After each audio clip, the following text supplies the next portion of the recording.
Welcome to It Takes a Family, a podcast that helps take parenting from desperation to hope. I'm one of your hosts. I'm Andy. And I'm your co-host, Kelly. Once a week, we'll highlight experts and other parents like you who have been in the trenches of parenting, bringing hard lessons learned and insights on how to navigate even the most difficult of family situations. All right, in today's episode, we have a very special guest in Philip Costa, who's going to be discussing family dynamics with us today. Philip, welcome. Good to be here. I'll give you a little bit of his background. Philip is a licensed professional counselor with a master's degree in professional counseling. He has a BA in psychology. Philip has been serving and working in the mental health field since 2006. But his favorite thing in the whole world is that he joined Eagle Ranch in 2016. And he considers it a true honor and privilege to work with families and children in our residential program. He's also my friend, and I'm glad that you're here today, He's Philip. my friend, too. But mainly my friend. Okay. All right, Fine.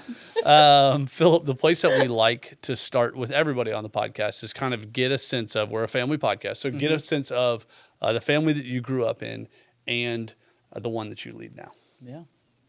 So I am the third born, so baby. My parents have been married over 50 years. Cool. And when I was 15, my parents adopted a boy and a girl twin. And so that kind of changed my birth order. Kind of became parentified and helped a lot. Call it fatherhood boot camp. How old were they? They were 3 months old when we got them. So And you were 15? yeah, Okay. kind of changed my whole world. And so that's my family, little family dynamic with my sister passing away when I was 12. So that also changed kind of my family dynamic a lot. But I think it is a large part of why I'm here, doing the work that I do, because I started getting counseling and now I counsel. But the family I lead now. Yeah. So my wife and I have been happily married for almost 7 years now. And I have 2 daughters, 13 and 12. And yes, we're a blended family. We really work hard at being cooperative co-parents. And it's a joy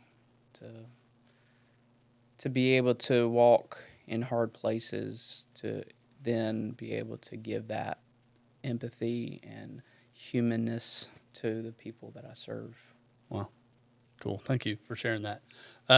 So as you know, we're doing a season on kind of the Eagle Ranch approach to whole family healing, and one of those areas is family dynamics. We've got you pegged as the expert on family dynamics. No pressure.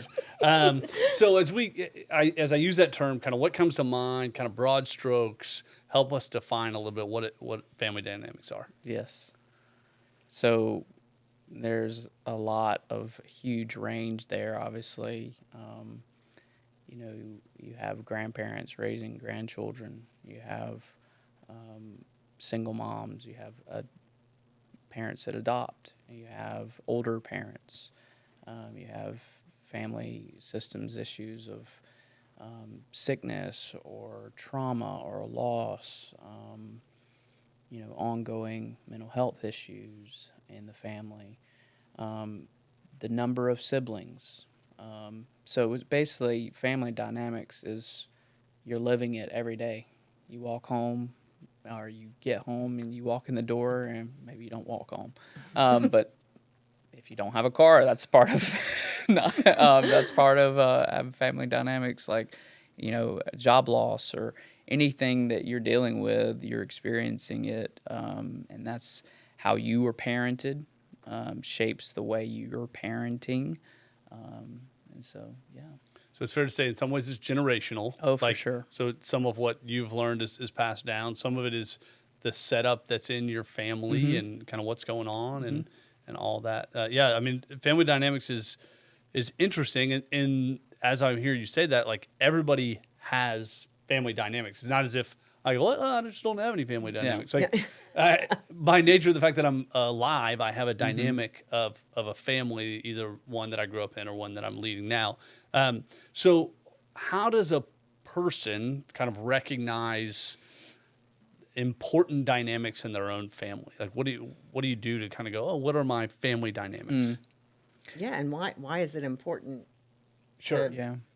to be aware of them? For sure. The knowing your story is so huge because a lot of things, if you don't, I heard somewhere, it's like if you don't, if it's not transformed in yourself and you knowing that your story, it'll be transferred inadvertently, unconsciously to your children, how you, your relationship with your spouse. So knowing your story, I think you have to kind of go just similar to how I answer that first question of your birth order, and then you kind of how you functioned in your home as the role that you took. Before my sister passed, I was the mascot. I was always trying to be funny and make people laugh and look at me, the classic baby, hey, watch me, watch me. And then because of the trauma of my sister passing, I became more of a hero. I took on the role of trying to take care of my mom's emotions and be there and be the head of the house kind of feeling of that pressure. It wasn't necessarily put on me. It was just something that, because the loss has a huge effect. Sure. My older brother was gone at the time. He got married fairly young, and so I was it in the home, and so that changed how I, saw the world. So the perspective that we take, the worldview that we have, the convictions, the things that we think are important, all come from our family dynamics. So you have to kind of almost systematically layer it by, okay, what's going on in these pivotal moments in my life? We say 3 to 6 plus trauma and loss is how we see the world. And so kind of our birth order, family role, and loss and trauma, I would say, kind of thinking about those in your own story. And So- then you're, When you say 3 to 6 years old, yeah. okay. Our brains are forming so rapidly at that time, and we're filling it with information of like, okay, this is how I get attention and position in my home, in my family. These are the core messages. So, yeah. So I'll use myself as an example. So for me, I'm a middle of like 5. So a traditional middle, and there's 5 of us, 4 sisters, 2 parents in the home. Like what would be expected of a sort of normal middle in a family like that? And you were the only boy? I was the only boy. That's already automatic pressure. Being the only boy, carrying that family name, and that middle is where do I fit, the sense of belonging. You have the kind of jokes person that likes to joke around. No. Maybe No, you've got it all wrong, Philip. I've and never told a joke in my life. kind of keep being the mediator, maybe a host to a podcast. Literally sitting in the middle. Okay, Yeah, I got you. Let's play it out. Or you might have sometimes the reactive middle that struggles with authority, and so kind of goes. No, I don't. Can I knew go that was both coming. ways, like the kind of mediator, peacemaker to the, I demand justice and I'm going to go after it.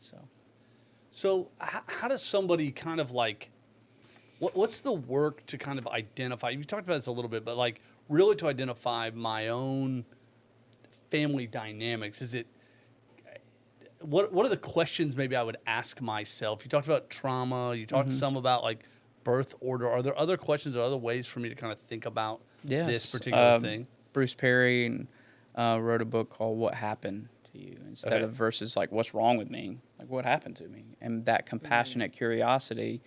I encourage families to think through like birth to 5, 5 to 10, 10 to, in increments of 5 years.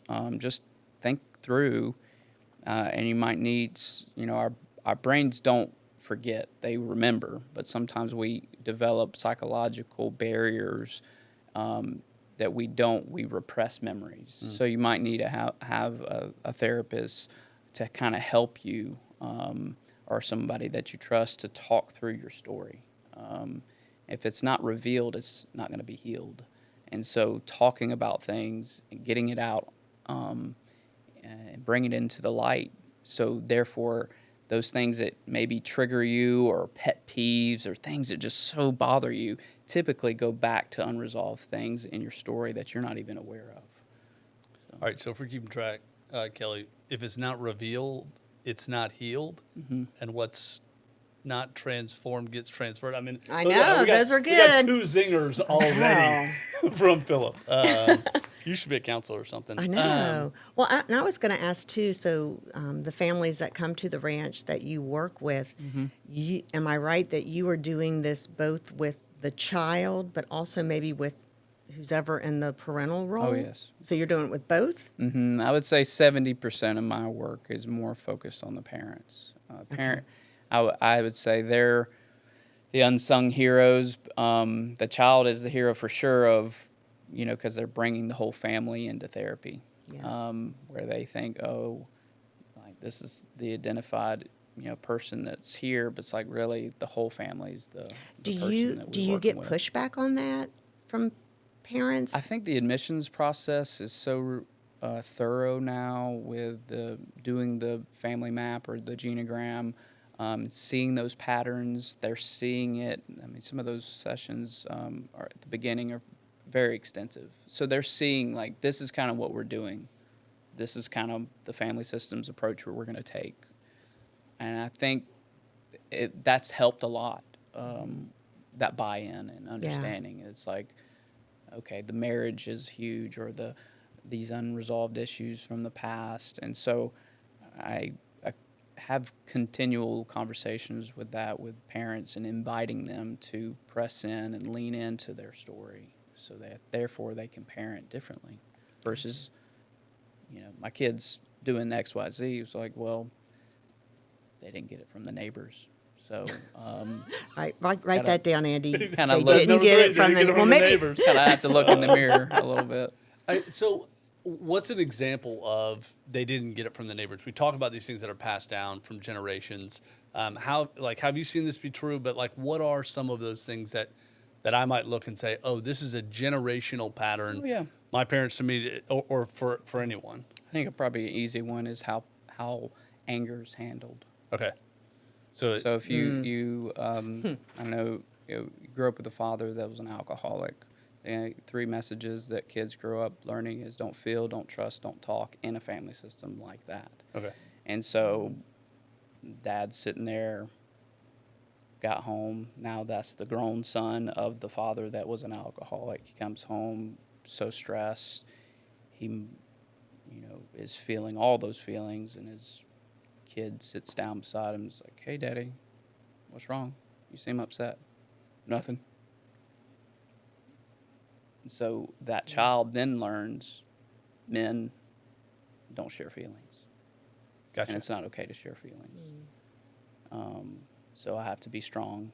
And even though it's clear all over your face that you're not okay, I have to be okay. It's not okay to not be okay, would be the message. Gotcha. There. So, yeah, if the father in that situation doing the work of understanding, like, oh, okay, this is kind of how I survived, this is how I got attention and position in my family, can do the work to uncover some of that stuff, he can then train his child, to train him to say, hey, it's okay, I was just really stressed at work, I'm feeling overwhelmed, and gain emotional literacy and emotional vulnerability and intelligence. And then you're breaking that generational pattern and passing on something different. That's pretty good, Kelly. That's pretty good. You use the word train. Can you talk a little bit? It's not a word that I hear a lot when I'm talking to parents or when I'm thinking about my own parenting, that I need to train my child. sounds a little like train your dog. Yeah.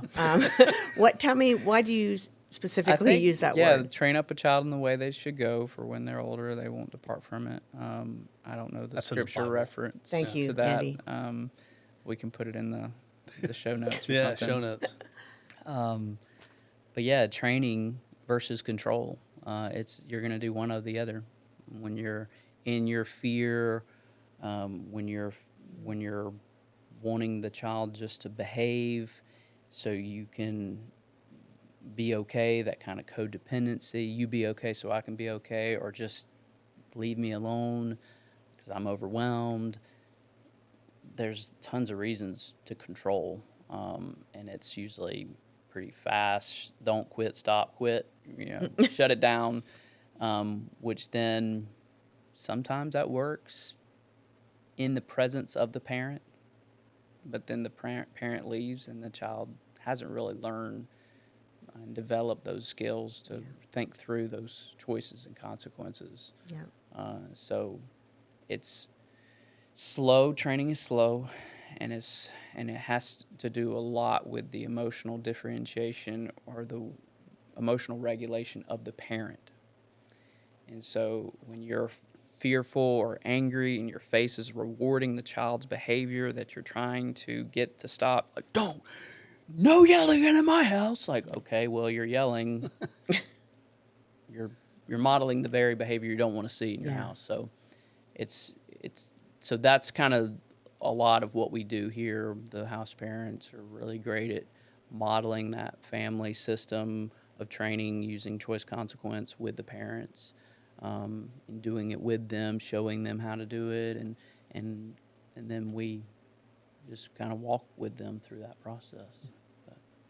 So, as you're talking, I'm reminded in some ways of the way that you have phrased it at times to me. It's just that grace over perfection. It's something you talk about regularly in meetings that we're a part of, or when I hear kind of a recap of how you counsel. So, talk a little bit about that. You've sort of touched on it already in this training versus control, but this grace versus perfection kind of paradigm, if you will. Yes. I think that's so huge, and just in the kindness of the Lord leads to repentance in our own life. When we're showed that love and kindness of God, it motivates us and transforms us. Not the you better stop and get your act right, or else that doesn't work. But that true transformative work is grace. And so Daniel Amen talks about like 3 cycles of 30, so 90 days, intentionally doing something different on purpose to feel a feeling that you've lived your whole life trying to avoid can form one new neural pathway. Can you So give an example of what that might look like? I mean, a quick one, if you're trying to, if you have a certain way of, I don't know, expressing your anger, like if it's stuffing it, or exploding, you have to intentionally, all right, today, instead of, the road rage, I'm going to yell and use profanity, or slam the door, or however those, like the well-worn path, Yes. a neural pathway of how I deal with my anger. I'm going to do things on purpose with accountability. No change happens without accountability. So I'm going to tell somebody, hey, this is what I'm doing. But there's so much, as we all experience, trying to change any pattern. Mm-hmm. There's a lot of relapse and falling back into those old patterns. It's not like, all right, I'm going I'm to good. just change it just like that. It's mistakes, and what helps is giving yourself grace and being kind to yourself and motivating yourself, like, okay, I made that mistake. I'm not going to beat myself up and put myself down, because that just reinforces that shame of, oh my gosh, I messed up again. So yes, the parents giving themselves grace, the child giving themselves grace, instead of just trying to strive for perfection, which is never going to be achieved. And also, it sounds like you're saying you kind of pick one thing at a time to work on That's what instead of trying to fix everything at. For sure. Okay. I mean, we're, 12 to 24 month, 18 month to 24 months typically is the average time families stay here in the residential program. So, yeah, they come in and we kind of give them the playbook, if you will, like the resident like manual of like, here's all the goals, here's everything. And they're like, and we just say, pick one thing. Maybe it's bedtime. Maybe it's, how car rides go, mealtime, something. Just pick something and work on that for a little bit at a time, while giving yourself grace. Yeah. Cool. Yeah, that's really great. One of the things that we kind of started at was this idea of family dynamics in terms of lots of different sort of like setups of families. And so talk a little bit about those that maybe, I don't want to say outside the norm because it probably is within the norm, right? Yeah. But you have like a traditional, mom and dad are raising a child. But we have all kinds of different, so you're working with grandparents and aunts and uncles and adopted families and blended families. So it's not like I don't know, it's not like one size fits all in that regard. Talk a little bit about how you do some of this work in one of those, maybe I'm going to say other categories, but I feel like I'm sounding mean. That's not what I'm trying to sound, right? Being inclusive. Non-traditional. Yeah, inclusive, non-traditional. Okay. Yeah, I meet the families where they're at, with where they're at, and the readiness to change. Some families come in with so many protective factors to their advantage. Like they've already got a lot of things going for them, and they just need some minor tweaks and help and adjustments here and there. And then some come in a really vulnerable, broken place. They don't have a lot of protective factors. What does protective factor mean? Think of like hierarchy of needs: food, shelter, community, family, support, resources, finances, health. So if one of those is missing or a combination of those missing, you would say they don't have protective factors. So that would, and you have also those adverse childhood experiences, the ACEs of those traumas and losses and all those things, homelessness. But very fascinating research says even just one protective factor, if you have one trusting, loving, supportive, consistent adult in that child's life, it can produce amazing results, even though if they might have, coming from a place that have a lot of adversity and challenges. So, yeah, you kind of meet wherever that child and family comes to us from. We meet them right there with grace and understanding and empathy and compassion. And we walk with them through that, whatever they're bringing to us. That's good. All right. If you had your top three, I know you've already had your Top zingers, three. but you're like top three, like, hey, you got to walk away with, if you want to give us one, that's okay too. But like, hey, here's what you need to hear today. As we're talking about family dynamics, as we're talking, like, I am Philip Costa, the expert licensed professional counselor, and here is the advice that I want to offer you this very day. Ready, go. As the expert. No pressure. He doesn't like it when I do that, but I did it anyway. If you want your child to change, you have to go first. Come on. So pick one thing in yourself that you feel like you're stuck in, you're kind of beat down, discouraged, and ask for help. Get it into the light. And begin to work on it systematically, set little specific, measurable, achievable, realistic, and timely goals, have a SMART goal with it, and begin to change. And that's going to produce more change in a family system than trying to do this overhaul. If the things are more caught than taught. So if the mom is starting to meal prep, so she's not so overwhelmed and just throwing something in the oven just to make it by, it's like the kid's going to see that, like, wow, like that's different. So pick one thing. It could be emotional, spiritual, physical, any of those aspects of health has that ripple effect. Are there any like kind of common denominators that you see? I mean, you've been at the ranch. How long have you been at the ranch? 2016 I started. So almost 10 years. Is there a certain set of things that you see more than others in terms of what people are struggling with? I think just majority of folks that come in, struggle with, we've tried everything.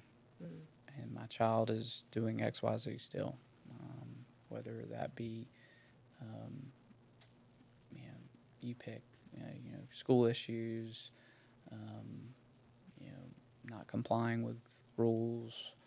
But it's typically what the parent in their own story can't handle is what the child is doing.